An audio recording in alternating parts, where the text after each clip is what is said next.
Nasib pilot Susi Air tak jelas pasca kematian pilot Selandia Baru, OPM kembali tarik ucapan. OPM ini lucu, beberapa kali sudah mereka menelan ludah sendiri. Soal nasib pilot Susi Air yang mereka sandera, kembali organisasi separatis ini mengubah rencana.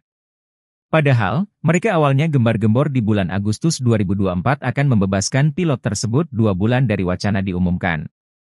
Jubir OPM, Sebby Sambom, menyebut perubahan rencana ini dampak dari kematian pilot asal Selandia Baru, Glenn.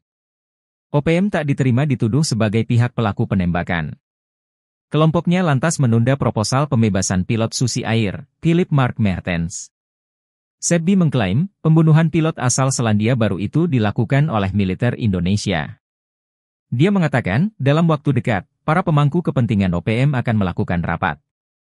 Agenda rapat itu membahas strategi rencana pembebasan Philip usai insiden pembunuhan pilot Glenn.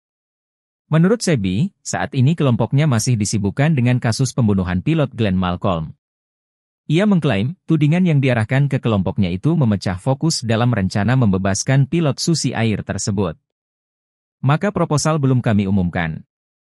Nanti minggu ini atau minggu depan akan ada rapat lagi, kata Sebby.